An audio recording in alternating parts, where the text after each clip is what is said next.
Hello everyone, welcome to all of you in exam guru. दोस्तों आज 27 अगस्त 2023 को Patna AIIMS की तरफ से ऑफिस असिस्टेंट के पोस्ट के लिए एग्जामिनेशन कंडक्ट करवाया गया है।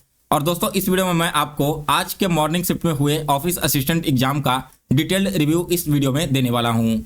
मैंने खुद भी आज के मॉर्निंग शिफ्ट में पेपर दिया था, तो आपको सेक्शन वाइज सारे मैथ्स एंड रीजनिंग और जीके के ओरिजिनल क्वेश्चन का सॉल्यूशन करवाऊंगा। इसके साथ ही दोस्तों आज के पेपर में सेफ अटेम्प्ट क्या रहा था, इस बार के एक्सपेक्टेड कट ऑफ क्या रह सकते हैं और कब तक आप सभी के रिजल्ट जारी किए जाएंगे, पूरी जानकारी देने वाला हूं। तो आप सभी लोग वीडियो को लास्ट तक जरूर देखें। और जितने भी नए कैंडिडेट अभी इस वीडियो को देख रहे हैं, आप सभी से रिक्वेस्ट है कि एग्जाम गुरु चैनल को सब्सक्राइब कर इसके बेल नोटिफिकेशन को ऑन कर लें, ताकि आगे आने वाली हर एक वीडियो की नोटिफिकेशन आप तक सबसे पहले पहुंचती रहे। चलिए दोस्तों आज का वीडियो स्टार्ट करते हैं। तो गाइज पहले मैं आपको मैथ्स में जीके में पूछे गए टोटल 5 क्वेश्चन का सॉल्यूशन करवा देता हूं। पहला क्वेश्चन पूछा गया था दोस्तों कि गुड़ी पड़वा त्योहार किस राज्य में मनाया जाता है। तो इस क्वेश्चन का करेक्ट आंसर है दोस्तों महाराष्ट्र। इसके अलावा ऑप्शंस में झारखंड, तमिलनाडु इत्यादि वगैरह दिए गए थे, लेकिन यह जो गुड़ी पड़वा त्योहार है ना, वो महाराष्ट्र राज्य में मनाया जाता है। इसके बाद सेकंड क्वेश्चन पूछा गया था CERT से रिलेटेड, जो कि साइबर सिक्योरिटी का है। इसमें पूछा गया था कि कितने देशों को यह सुरक्षा प्रदान करती है। तो दोस्तों CERT वर्तमान में टोटल 13 देशों को सुरक्षा प्रदान करती है साइबर सिक्योरिटी के मामले में। इसके बाद तीसरा क्वेश्चन आया था चंपारण सत्याग्रह कब शुरू हुआ था। अब दोस्तों यहां पर ऑप्शंस आपके कंफ्यूजिंग दे दिए गए थे। कंफ्यूजिंग कैसे था, तो 1917 AD के साथ साथ 1917 BC भी दे दिया गया था। अब जिन कैंडिडेट ने यहां पर AD और BC में कंफ्यूजन हो गए होंगे तो उन्हें यहां पर गलत हो सकता है। अदरवाइज करेक्ट आंसर इस क्वेश्चन का 1917 AD। इसके बाद था the latitudinal extent of India is. India का जो लैटिट्यूडनल एक्सटेंट है वो कितना है, तो यह दोस्तों 8 डिग्री 4 मिनट नॉर्थ से लेकर 36 डिग्री 7 मिनट नॉर्थ तक। इसके अलावा दोस्तों एक डेफिनेशन दिया गया था और आपको बताना था कि उस डेफिनेशन का मतलब क्या है। तो दोस्तों जो डेफिनेशन था ना, वो यह कहा गया था कि किसी भी कमर्शियल बैंक के द्वारा जो उसका टोटल डिपॉजिट है उसका एक प्रोपोर्शन RBI को सौंप दिया जाता है, इसे हम क्या कहते हैं, तो इसे कहते हैं दोस्तों CRR, यानी कि कैश रिजर्व रेशियो। इसके अलावा ऑप्शंस में SLR दिया गया था और बाकी के 2 ऑप्शंस और दिए गए थे। तो यह दोस्तों आपके टोटल 5 जीके के क्वेश्चंस जो कि आपके पेपर में पूछे गए थे। इसके बाद इंग्लिश के 2 क्वेश्चंस मुझे याद हैं, जिसमें से एक था डेरोगेटरी का एंटोनिम। अब यहाँ पर फूड से रिलेटेड कुछ एक लाइन दिया गया था, खाली स्थान था और यहाँ पर डेरोगेटरी वर्ड लिखा गया था। आपसे कहा गया था कि इस वर्ड का एंटोनिम बताइए। तो दोस्तों डेरोगेटरी का एंटोनिम हो जाता कॉम्प्लीमेंट, और आपके ऑप्शंस में भी ये दिए गए थे। इसके अलावा एक इडियम पूछा गया था इंग्लिश में, जिसमें था stab someone in the back.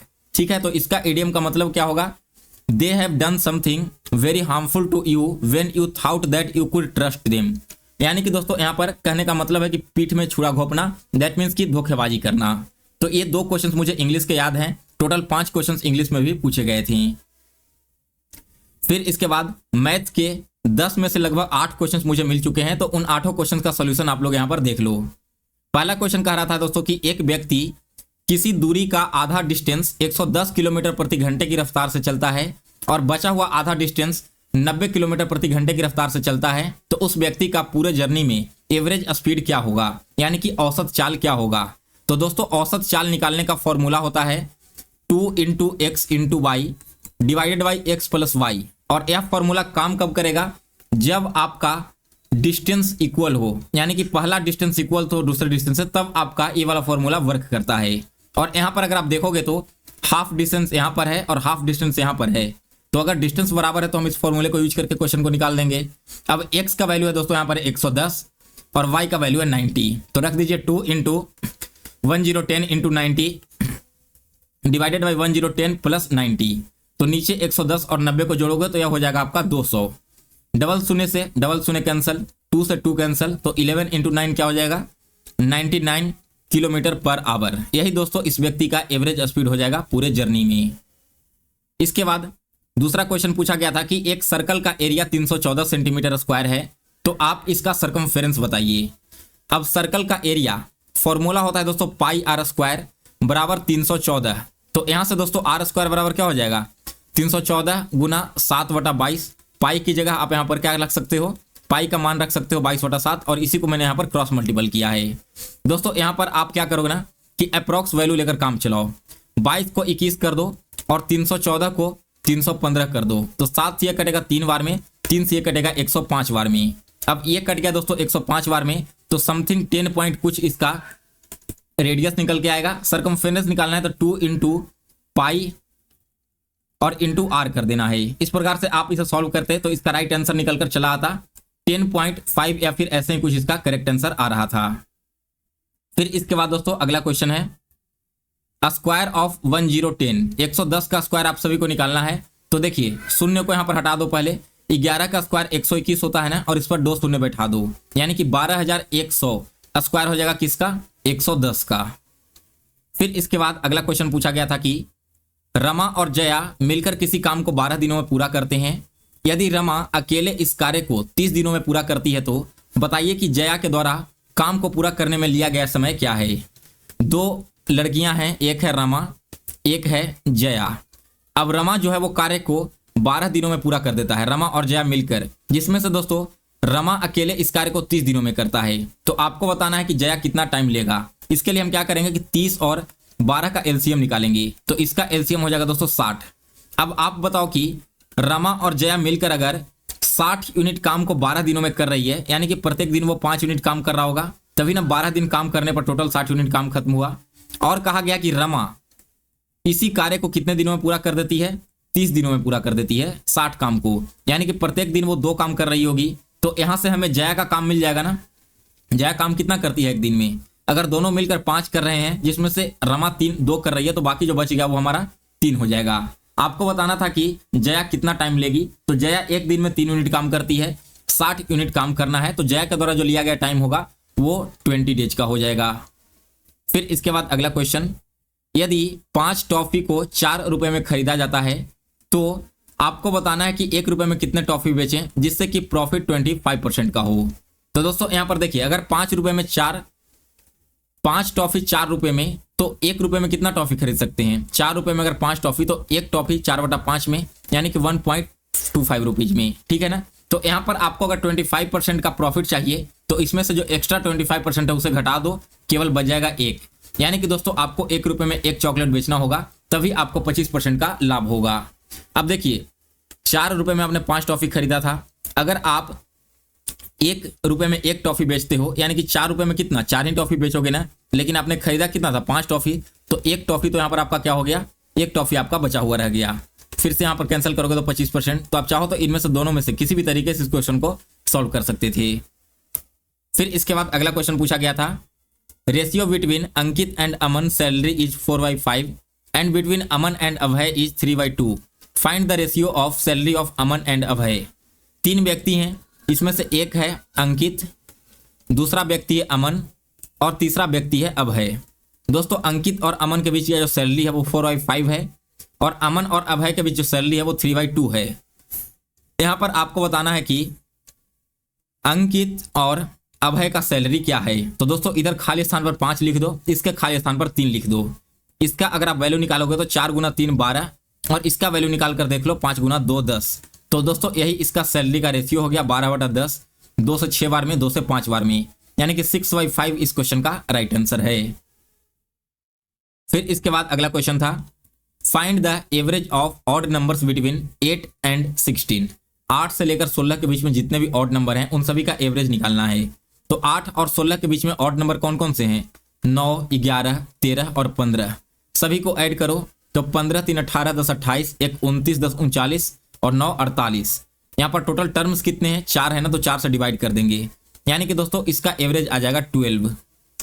फिर इसके बाद अगला क्वेश्चन दोस्तों रीजनिंग का। इससे पहले देखिए मैंने मैथ के कितने क्वेश्चन करवा दिए हैं, 1 2 3 4 5 6 7 क्वेश्चंस करवा दिए हैं। टोटल 10 क्वेश्चंस आपके एग्जाम में पूछे गए थे। इसके बाद बात करते हैं रीजनिंग की। तो रीजनिंग में एक आपका नंबर सीरीज पूछा गया है। आप यहाँ पर देखोगे ना तो आपको यह नंबर सीरीज देखने में बहुत ही सिंपल लगेगा कि 6 × 2 कर दिया +1, 13 × 2 कर दिया +2, 28 × 3 कर दिया +3, सॉरी 28 × 2 कर दिया +3, फिर 59 × 2 कर दिया +4। लेकिन दोस्तों अगर आप 122 का गुना 2 करोगे तो क्या हो जाएगा 244, और इसमें 5 ऐड करोगे तो 249 आएगा। लेकिन ऑप्शन में कहीं पर भी 249 था ही नहीं। एक्चुअली में इस क्वेश्चन का राइट आंसर आएगा 288। अब देखिए ये वाला सीरीज कैसे आगे बढ़ रही है, इसके पैटर्न को समझने की कोशिश कीजिए। सॉरी, चलिए देखिए क्या क्या है। 6 है ना, 13 है, 28 है, 59 है और 122 है। 6 और 13 के बीच में क्या डिफरेंस है? 6 अगर आप यहां पर करोगे गुना 1 प्लस 7, इसमें क्या करोगे गुना 1 प्लस 15, यहां पर क्या करोगे गुना 1, 9 में से 8 गया 1, 5 में दूंगा 31 प्लस 31, यहां पर क्या करोगे गुना 1 प्लस 12 में से 9 गया 3 और 11 में 5 गया 6, 63। ठीक है ना, ये वाला सीरीज आपने देख लिया। अब इन दोनों के बीच में डबल डिफरेंस 8 का है, यहाँ पर 16 का है, और यहाँ पर देखोगे तो 3 में से गया 2 और 6 में 3 गया, तो 8 दूना 16, 16 दूनी 32, 32 दूना 64 का डिफरेंस होना चाहिए। और 64 करोगे तो 4 3 7, 6 6 12, 127 हो जाएगा ना। इसे ऐड करोगे तो फिर से आपका 279 आ रहा है। तो इस पैटर्न से भी क्वेश्चन नहीं बनेगा। मैंने बहुत बार इसको बनाने की कोशिश किया, लास्ट टाइम तो मुझे लगा कि इसका ऑप्शन ही गलत दे दिया गया है, शायद ये वाला क्वेश्चन मिसप्रिंट हो गया होगा, लेकिन बनाते बनाते टाइम तो काफी मिला था इस एग्जाम में, तो आखिरकार इसका पैटर्न पता चल ही गया था। तो किस पैटर्न से मैंने बताया था वो मैं आपको बताने वाला हूं दोस्तों। इस क्वेश्चन को बनाने के लिए यार सच बताऊं तो इस क्वेश्चन का पैटर्न मुझे बिल्कुल भी अभी माइंड में क्लिक नहीं हो रहा कि मैंने इसे कैसे बनाया था, लेकिन आप इतना मानकर चलो कि इसका राइट आंसर 249 कहीं पर भी ऑप्शंस में नहीं दिया गया था, एक 288 ऑप्शन था और वही इसका बिल्कुल राइट आंसर है। मैंने वहां पर इसके पैटर्न को पकड़ा भी था, बहुत ही ज्यादा लेंदी गया था, शायद डबल या ट्रिपल डिफरेंस के बाद बना था ये। हालांकि आप अगर इंटरनेट पर देखोगे तो हर जगह आपको आंसर 249 ही दिखेगा, लेकिन अगर ये ऑप्शन में ही नहीं है तो फिर आपका आंसर है कैसे हो सकता है। तो इसका जैसे ही मुझे पैटर्न पता चलता है तो मैं आपको कमेंट बॉक्स में कमेंट करके पिन कर दूंगा। इसके बाद रीजनिंग में मैंने एक क्वेश्चन स्किप किया है, वो है ये वाला क्वेश्चन 21, 35 और 49। इसमें तो आपको क्लियरली पता चल रहा है कि यहाँ पर 14 का डिफरेंस है और यहाँ पर भी 14 का डिफरेंस है, लेकिन अगर आप ऑप्शंस को देखते ना तो एक भी ऐसा ऑप्शन नहीं था जो कि इसके पैटर्न पर बेस्ड था या फिर इससे मिलता जुलता पैटर्न आपको यहाँ पर देखने को मिल रहा हो। तो ये वाला भी क्वेश्चन बहुत ज्यादा कंफ्यूजिंग था, इसे भी बहुत सारे स्टूडेंट ने स्किप किया होगा। तो ये था दोस्तों आपका टोटल मैथ्स एंड रीजनिंग का पेपर। इसके बाद बात करते हैं कंप्यूटर की। तो कंप्यूटर में आपके 10 क्वेश्चन आए थे, जिसमें से एक था आपका स्लाइड मास्टर का पीपीटी चैप्टर से रिलेटेड पावर पॉइंट से। फिर एक दोस्तों की शेडर और फुटर को जो हम लगाते हैं ना वो कहां पर रहता है, तो यह रहता है इंसर्ट ऑप्शन में। इसके बाद अगला क्वेश्चन पूछा गया था दोस्तों की एस रैम और डी रैम से रिलेटेड आपके 3 स्टेटमेंट दिए गए थे, जिसमें से एक था कि एस रैम ज्यादा कैपेबिलिटी वाला है डी रैम से, एस रैम ज्यादा फास्ट वर्क करता है डी रैम से, ऐसे स्टेटमेंट दिए गए थे और आपको बताना था कि कौन सही है और कौन इसमें गलत दिया गया है। तो इस प्रकार से लगभग 10 क्वेश्चन हैं आपके कंप्यूटर और मैनेजमेंट दोनों टॉपिक से रिलेटेड। इसके अलावा दोस्तों बात करते हैं आपकी रीजनिंग में और क्या क्या पूछे गए थे। तो एक आपका डाइस से रिलेटेड था कि इनमें से कौन सा डाइस नहीं बनाया जा सकता फिगर से, जैसा आपके एसएससी के एग्जाम में आते हैं। सिलॉग का एक क्वेश्चन पूछा गया था, बहुत ही इजी लेवल का क्वेश्चन था यह। इसके अलावा एक आपका फिगर एम्बेडेड वाला क्वेश्चन था, ये भी आपका बहुत ही ज्यादा इजी लेवल का आया था, बिल्कुल प्री लेवल का एसएससी का। और इसके अलावा दोस्तों एक आपका सीटिंग अरेंजमेंट आया था, जिसमें 5 लोग बैठे थे लीनियर रो में, जहां पर सीता थी, रीता थी, मीना, ऐसे कर करके 5 नाम दिए गए थे। तो दोस्तों ओवरऑल पेपर का पूरा रिव्यू मैंने आपको दे दिया है।